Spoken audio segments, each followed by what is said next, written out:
Assalamualaikum warahmatullahi wabarakatuh. Perkenalkan, saya Widya Anastasia dari kelas MPIC. Saya akan menerangkan tentang EEIs atau Electrochemical Impedance Spectroscopy. Di sini akan dibahas tentang EEIs, experimental setup, kompleks impedansi, plot, dan aplikasi EEIs itu sendiri. Pertama, tentang EEIs atau Electrochemical Impedance Spectroscopy, di mana EEIs merupakan teknik karakterisasi sangat sensitif yang digunakan untuk menetapkan respon listrik sistem kimia.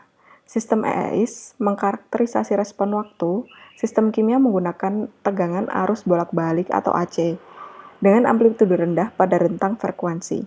EEIs berguna dalam menentukan berbagai sifat dielektrik dan kelistrikan komponen dalam bidang penelitian yang mempelajari baterai, korosi, dan lain-lain. Berikutnya merupakan setup eksperimental dari EEIs. Seperti yang dapat dilihat pada gambar bagian kanan, sistem EEIs dioperasikan menggunakan program komputer yang dirancang khusus untuk pengujian EEIs. Umumnya, EEIs menggunakan 3 elektroda yang terdiri dari elektroda kerja, sebagai bahan sampel elektroda pembantu yang umumnya grafit atau platinum, dan elektroda pembanding. Tegangan yang diketahui dilewatkan dari elektroda kerja melalui larutan elektrolit menuju elektroda pembantu. Dengan begini, dapat diketahui respons listrik dari suatu sistem kimia. Kemudian, setupnya merupakan di mana elektroda kerja pembantu dan pembanding dipasang pada wadah yang telah berisi elektrolit. 4 buah kabel digunakan untuk memasang 3 elektroda tersebut ke penganalisis respons frekuensi EEIs.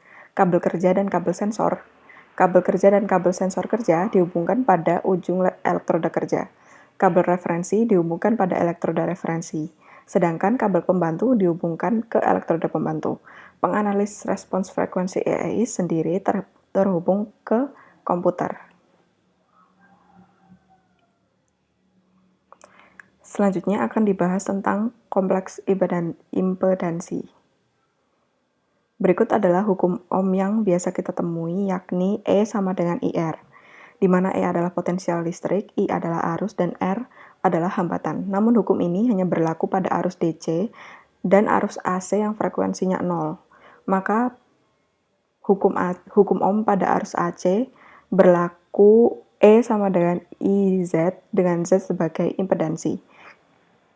Meskipun hanya ada dalam sistem arus bolak-balik atau AC, impedansi atau Z bekerja dengan cara yang sama seperti hambatan atau R, yakni untuk melawan aliran arus atau pergerakan elektron. Impedansi atau Z adalah oposisi elektron total dalam rangkaian dan sering disajikan sebagai bilangan kompleks yang memperhitungkan resistor, kapasitor, dan induktor. Kemudian akan dibahas tentang plot atau diagram yang biasa digunakan menyangkut EEIs. Pertama adalah plot Nyquist. Plot Nyquist sendiri sering digunakan untuk mengevaluasi data impedansi elektrokimia. Dalam plot ini, data impedansi nyata digambarkan sepanjang sumbu X, sedangkan data imajiner negatif diplot sepanjang sumbu Y.